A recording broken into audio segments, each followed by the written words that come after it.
Hello and welcome to GBN Live. I'm your host Tracy Hansen. I'm with the Saybrook chapter of GBN. Hey Saybrook. Before we get started, I would like to thank our sponsor, Grand Strand Law Group. You can reach them at 843-492-5422. They have offices in Myrtle Beach and North Myrtle Beach. Their email is grandstrandlawgroup.com, and I've used them before myself and for my business, and I highly recommend them. Also, you can leave your comments for our guest or for GBN in the comment section. You may have to give us permission. So to do that, you can go to streamyard.com/Facebook, and that will give us permission to show your comments. So if you have any questions for GBN or for today's guest, please type them in your comments, and we'll do our best to get them answered on GBN Live. Today with us is Tina Hunter from the Humane Society of North Myrtle Beach, and she is with the Grand Strand North chapter of GBN. So stay tuned, and we will be right back with Tina and her adorable friend.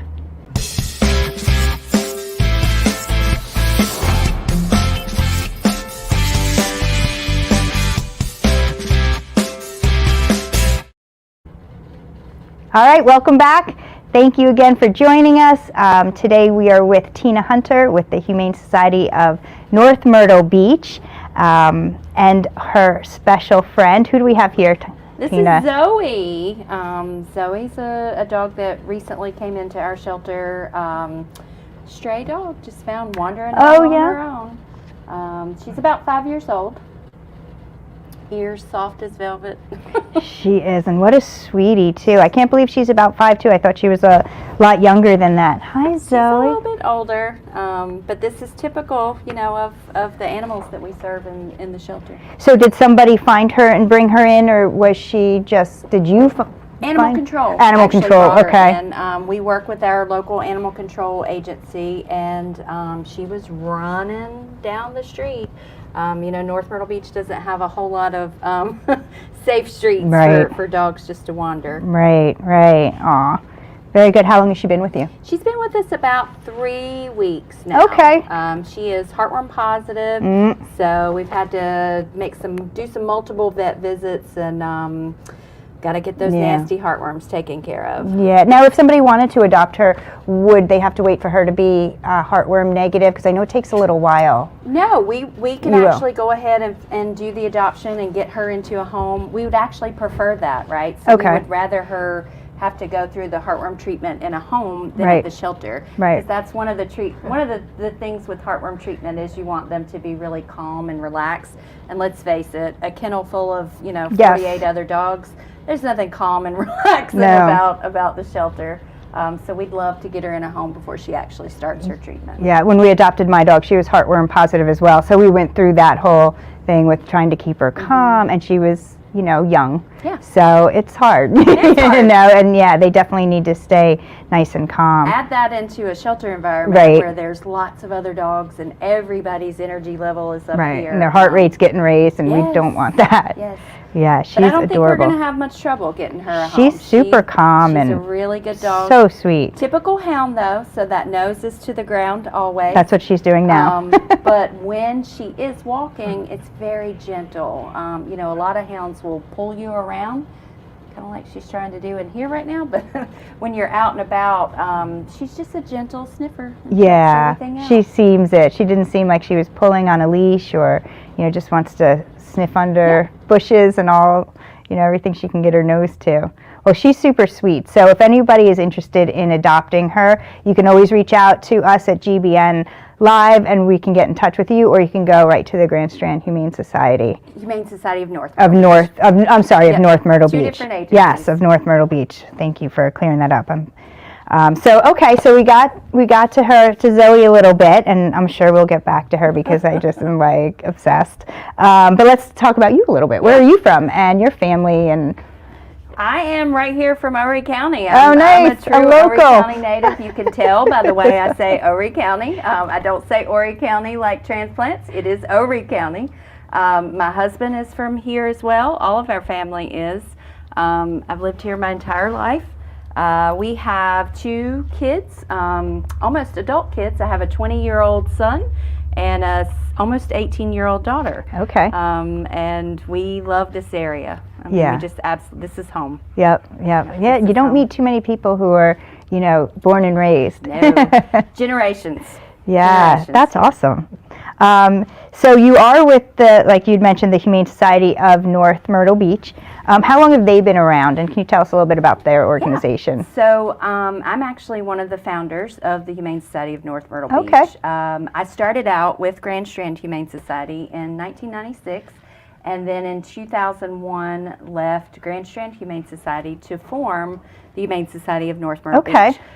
So we've been operating the city of North Myrtle Beach's animal shelter since 2001. Okay. All right. Very good. Wow. So a while now. Well, it's been going on. Just a little bit. So before we get into adoptions and the adoption process, there are also other services that you offer there as well. Can you tell us about those veterinarian services? Yeah. So the Humane Society has kind of evolved over the years. Our primary function is getting animals off the street and getting them into a safe environment until they can be adopted. But over the years, we've had to evolve to help people a little bit more. So we do help people with spay and neuter. People that can't afford to have their animals spayed and neutered, we will absolutely help them with the cost of that. We're very active in the community with TNR, trap, neuter, and return. So getting cats that are not tame, stray cats that aren't friendly, feral cats that are wild, getting those fixed and putting them back into the community. It's really hard to adopt out a feral cat. That's what I've heard, and that with the release, it allows. They want to be outside in they're colony. Feral. They are no different than a squirrel or a raccoon or any kind of other wild animal. And back in the day, we used to euthanize those animals when they were brought in shelters. And we started TNR back in 2017 so that we are no longer euthanizing those animals. We learned that when you pull those animals out of the community, others just move into the community. So by TNR-ing them, we're stopping that vacuum effect and keeping animals safe, keeping them so that they're not reproducing.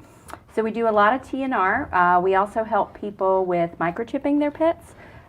We offer that at cost to the public. We do several free and reduced fee vaccine clinics throughout the year to help people that are struggling financially. And we also have a pet pantry. For families that have food insecurities, they are welcome to come to the shelter, no judgment whatsoever. That's great. We'll provide them with food for their pet. And there's all kinds of things that we do that aren't listed anywhere for everybody, but we're a service organization. So if people are having challenges with their pets, all they need to do is just reach out to us, because we'll find a way to help them if we can. That's great, and that's a great message out there too, that if you are having trouble with your pets or food in these times, that there is some support for you.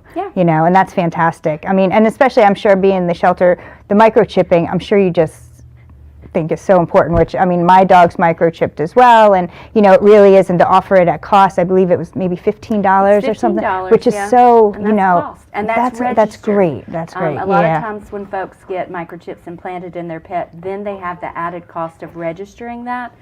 That's included in that. That's great. That's fantastic. So we would be out of a job if every animal was microchipped. Wouldn't that be great? To exist. It would be great. I don't know what I would do with my days, but I would find something else to serve. So let's talk a little bit about education. And I know you offer classes, representative to go to a child's classroom, maybe their Girl Scout or Boy Scout troop meeting, career days. Can you tell me a little bit about that? Because I didn't know anything, that you had done that as well. So that's neat. Part of what we do is our humane education program. We're very fortunate. Our shelter manager of the last 17 years is a retired school teacher. So that was one of her projects when she first started at the shelter. And what she does is go out to the communities to scout groups, schools, daycares, anybody that wants to listen. And she has these curriculums for all ages where she talks about pet responsibility. We try to encourage compassion and teach compassion and empathy to children, so that hopefully when this next generation becomes our age, we're not going to have the problem that we have in animal shelters today, because the younger generation will be more compassionate and be more responsible with animals. Right, and that all begins with that education. Yeah, absolutely. And we make it fun for them. We make it really fun for them, and just instill in them now that this is how to be a good pet parent. This is how to be a good human. So. Right, and the microchipping and licensing all goes along with that. For sure. They go home and tell mom and daddy. Right. Yep, exactly.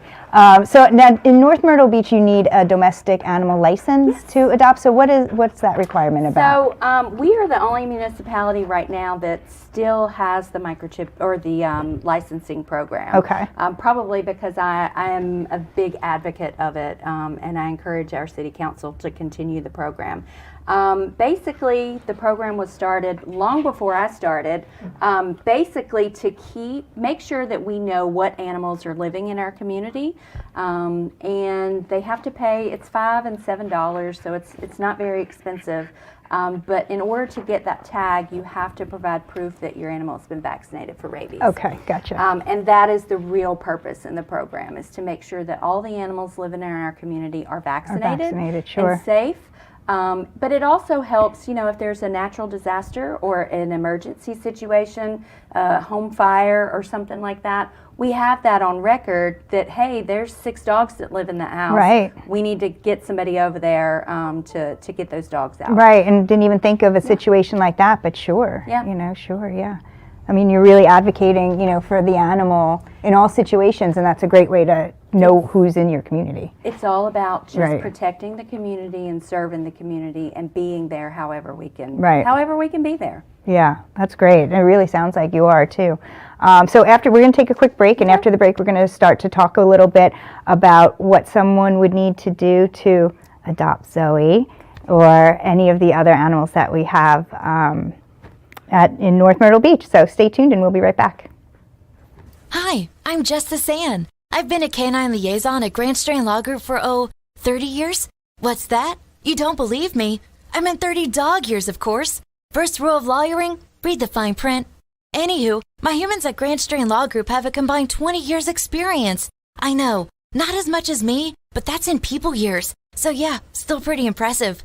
Real estate, estate planning, or probate, you need GSLG. Grand Strand Law Group. Trust us, we have a dog.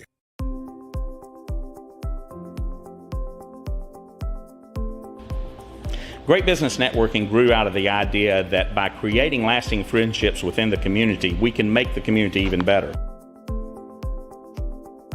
I was looking to network with professionals and to be able to refer my clients to somebody that I trust.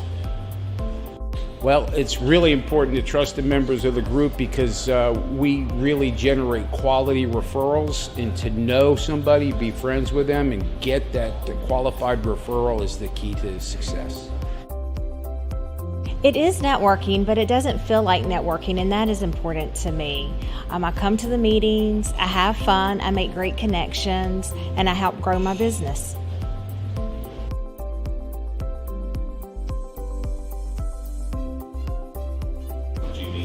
GBN, these are some of the best professionals in the market, and having that resource available to me, that's priceless.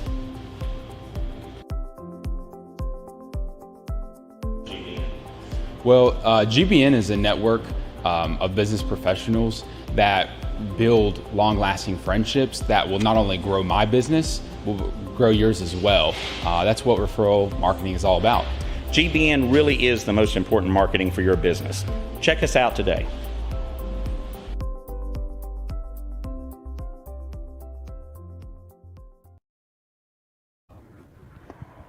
Welcome back to GBN Live. I'm your host, Tracy Hansen, and with me today is Tina Hunter with the Humane Society of North Myrtle Beach. She's also with the Grand Strand North Chapter of GBN.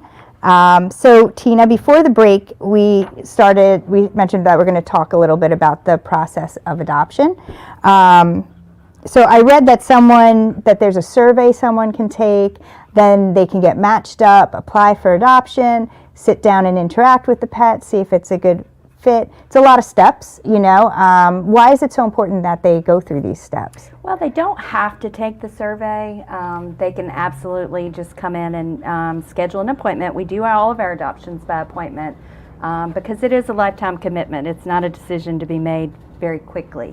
But our survey is pawsome. That's my new word, pawsome. And it really gathers a lot of information about people and their personalities and their lifestyle and what they're looking for in a pet. Right. Because so many times we see this dog and she, you know, a dog, and it's adorable and that's great and all, but for somebody like me who works 10, 12 hours a day, having a young, really active dog maybe isn't the wisest decision. So our survey takes information that we input about the animals and their behavior, and then the information you put in about your lifestyle and what you're looking for in a pet's personality, and just meshes the two. That's awesome. So it makes our job a whole lot easier because when you do the survey, it'll say, you know, these 4 dogs are the ones for you to meet. Right. And then we introduce you to those dogs. That doesn't mean you can't pick another dog, but it really just gives us the information we need to make a match and to set that adoption up for success, because we want it to be for the lifetime of the pet. And, you know, a lot of the reasons why shelters are so overcrowded right now is because people take on pets that really aren't suited for them or their lifestyle. And then they get overwhelmed, and what happens? The animal's rehomed or brought into a shelter like ours. I love that you do that. When we were looking for our rescue dog, that was a consideration. The breeds, what she was mixed with, could kind of give you an insight of what she's going to be like, you know. And I think, you know, so many times people do just walk into a shelter and say, oh, that's a cute one. Yes. But, you know, that's a cute one, but it's, you work, like you say, you work 10 hours a day, and this is a cute Australian Shepherd that is not going to do well by itself all day. It is not going to work. My dog is part Australian Shepherd, part Lab, so, but I also work from home. So that kind of thing worked for us, you know, and we're active and that kind, you know. So I think it's really important that people do take that into consideration, and having that survey and saying these dogs would be a great match for you. I'm sure the success level of your adoptions is much better than had you not had that. Very low return rate. Our return rate for last year was 4%. For dogs and cats. That's fantastic. So when you're adopting out, you know, 1,000 animals a year and you get back 4%, that's pretty good. Right, that's great. That's great, and I'm sure that has a lot to do with it. So we will talk a little bit about donations, because I'm sure you are open for donations.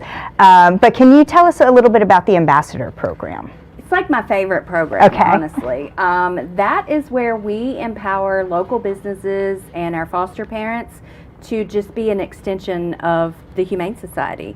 So folks that are fostering animals actually are trained in how to facilitate the adoptions. So they can foster an animal in their home and actually facilitate the adoption. They are the animal's best ambassadors because they see them in an environment that we don't see them in. The shelter is not a home. It can never be a replacement for their home. So our foster parents, they get to know the animals on a level that we'll never know them on, and they are their best advocates. So we started out with adoption ambassadors for fosters, and then we kind of expanded that into local businesses that have turned into adoption ambassadors. So lots of places like vet clinics, and we even have a law firm in North Myrtle Beach that is an adoption ambassador. If you go into that law firm, you're going to find a shelter dog in that law firm. So, you know, whoever they're fostering at the time is going to be in on the closings and all the meetings. And they have done very well placing animals. But it's just a wonderful opportunity for fosters and for businesses to show their support of our mission. And it's a win-win for us. It's one less animal in the shelter and one animal that's not having to live in the shelter, but we know that if they're fostered, they're going to get adopted. Right. And I love how you help the foster parent do that. you know, and how they can better facilitate the adoption and you know, because I think probably a lot of times people say, well, I'd love to foster, but I know I'll end up keeping it then, and you know, I don't want another dog right now. So to help them like really be able to facilitate how to get that dog into its own home is fantastic. And we do have a lot of fosters that end up foster fails. Well, I don't call them foster fails. I call them foster wins. Yeah. You know, we do have a lot of people I like that better. That foster once and then they're done because they end up falling in love. And Right. I Which is great. understand that. Yeah, right? and that's great. You know. I mean, I have right now 4 cats and 1 dog at my house that I'm fostering in addition to my animals. Right. So I understand how hard it is to. Now, are fosters something that you have a hard time finding? Do you always need more foster families? I would imagine, I would imagine. Never have enough foster parents. In my world, in the perfect world that I have in my head, I would love it if every animal, every dog was in a foster home instead of the shelter. And then we could just do big events on the weekends and everybody could come out and the fosters could, you know, really, girl, we can't get up there. The fosters could really talk about the animals to the potential adopters. That would be my ideal situation. And that's super helpful. The dog we had adopted before this one was with a foster, and she would go to the adoption events, but hearing just how the dog was in the car, on trips, on this and that, really helped us make our decision that she would be a great fit for us, because it was coming, you know, right from word of mouth from where she's living. So it really was helpful, I think. And I think we have a lot of folks that in the area that just aren't, they're not ready to commit to a lifetime with a pet. And fostering is the way to go. Right, good point. You can have the love and companionship of a pet, but not the financial responsibility and the long-term responsibility. Because when you foster for us, we pay for everything. Okay, we pay for that's good to know. all of their vet care, all of their supplies. I mean, down to water and food bowls and everything. Oh wow! Yeah, okay, we provide everything. That's fantastic. That is fantastic.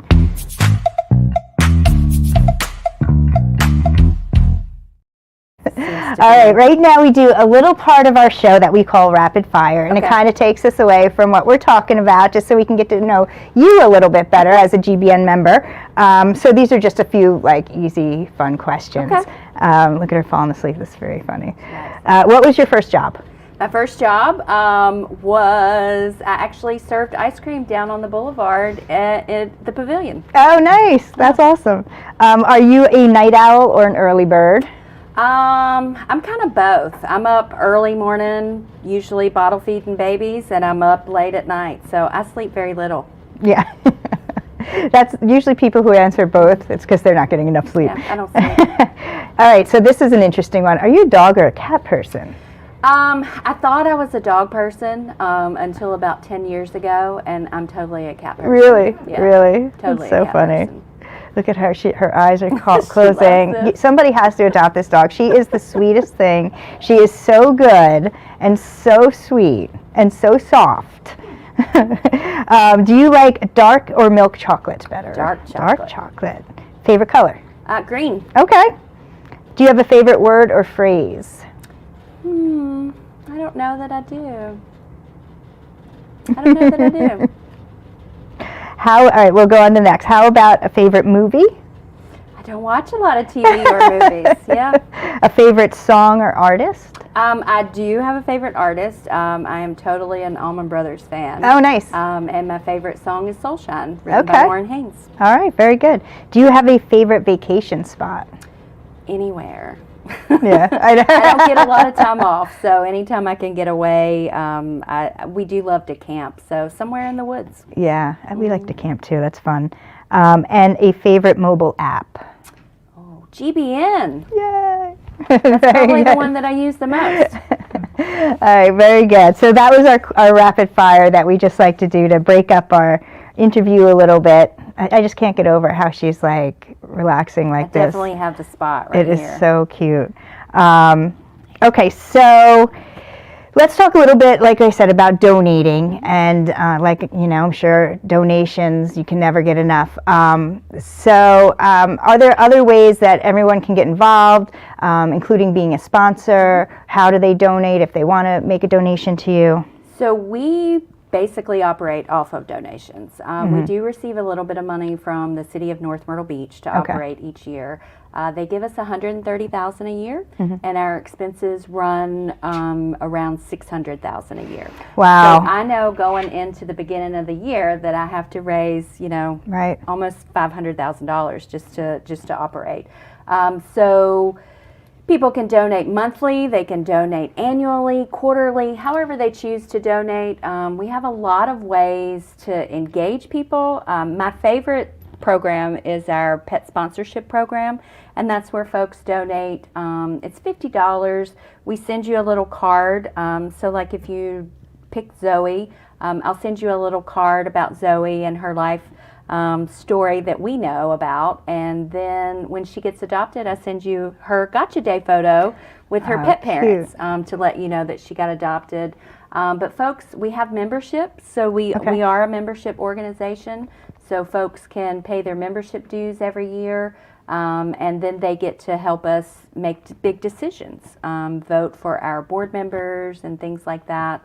And we do have a good number of corporate sponsorships that they are part of our marketing partner plan. So if you look on our website or follow us on social, you'll see where businesses sponsor our Pet of the Days and our newsletter and all kinds of things like that. So we love to get businesses involved and help them advertise their companies by showing the community that they support our mission and what we're trying to accomplish. What about other donations, like food donations or that kind of thing, or do you want strictly monetary, or what works best for you? There's nothing that we won't Blankets, take. like any, like those kind of things too. Yep, we have a full leashes. list. We have a full list of our supplies on the website if anybody's interested in donating supplies.